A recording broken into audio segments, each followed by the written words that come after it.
Adam Schiff asked the Republicans a tough question yesterday, and we know how they don't, and we know how the Republicans don't like tough questions. As Adam Schiff, the representative that's leading the impeachment thing, continued building his case against 45 late into Wednesday evening, 45 fired off one angry Twitter tweet after another until he finally crossed the 140 mark, perhaps his most prolific day of tweeting and retweeting ever. Yeah, I said I wonder whatever happened to him saying that he wasn't going to tweet or he wasn't going to have time to tweet or golf, and that's all he ever does.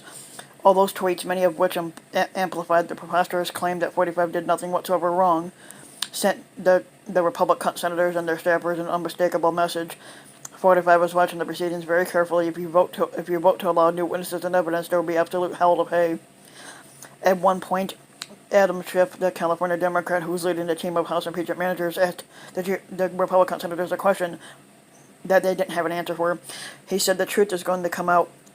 The only question is, do you want to fucking hear it or do you want to know the truth? Of course, with Republicans, they don't want to hear the truth. They never wanted to in the first place. 45 could bend his daughter over in the fucking White House lawn, and they'll insist that incest is best.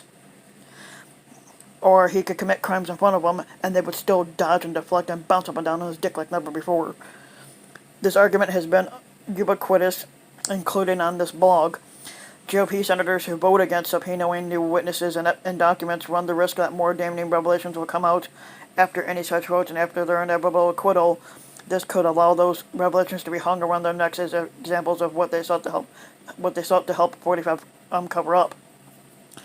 But it's now clear we've been looking at this from the wrong angle. The truth plainly is that in this scenario, the fact that the votes on evidence and acquittal will come before any future revelations is a feature of doing it this way. That's because a vote for acquittal, which again is inevitable before more damning revelations are unearthed, is politically less costly than a vote for acquittal after any such revelations. Yes, future revelations will stand as evidence of what GOP senators covered up, but it's still politically less risky from their perspective than taking the chance that new evidence could be still more damning than what's already known, and that they'd have to then acquit at that point. That is why the argument that Schiff and many of us have made has been a bit like shooting spitballs into a concrete wall. The obvious reason for the blockade has been that Republicans want to help 45 execute the cover-up, but the raw incentives for senators themselves also tilt against new witnesses and evidence, especially given the likelihood of new revelations later. Senators can try to dismiss future revelations with a wave of the hand. 45 has already been acquitted, we move on. New reporting from CNN's Manu Raju underscores the point. As Raju reports, no Republican senator wants to be the 51st and divisive vote for new witnesses and evidence, so the only way we'll get new evidence is if a larger block of Republican senators break towards this outcome, resulting in say, 54 or 55 votes for it. But as Raju notes, at that moment, that is not within the realm of possibility. Plainly, the prospect of being the 51st vote for transparency, accountability, and the full truth would constitute a betrayal of loyalty to 45 that would not be countenanced. No Republican senator wants to suffer such horrifying ignominy, and the inevitable vote to acquit will be easier the less one knows about just how corrupt 45's scheme really was. And the cover-up for 45 will most likely fail, and here's why.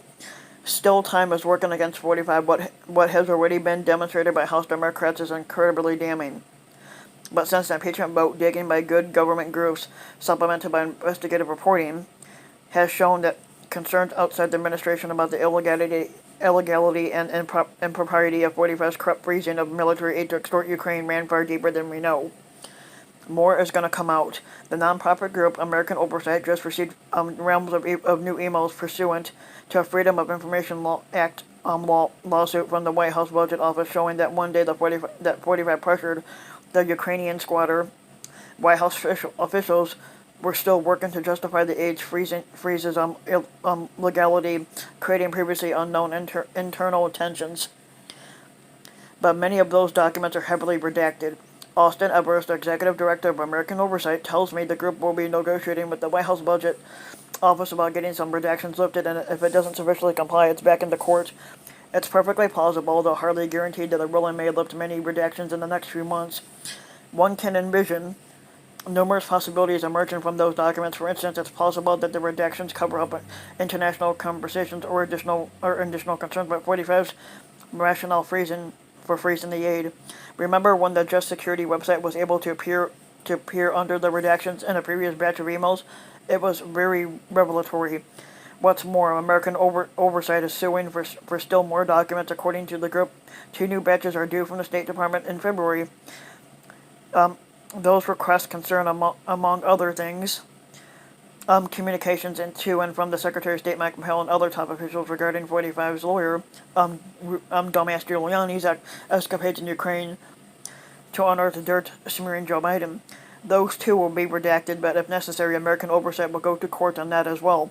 And the eventual ruling in the group's favor is a genuine possibility. The point is that it's very likely that more incriminating information will indeed come out.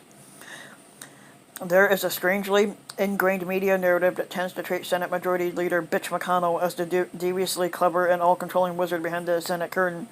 And yes, Bitch McConnell may persuade the Republican senators to answer Schiff's question, which is resounding no in an effort to carry 45's cover-up to completion. But Bitch McConnell's control over what we end up learning is not absolute, and neither is 45's.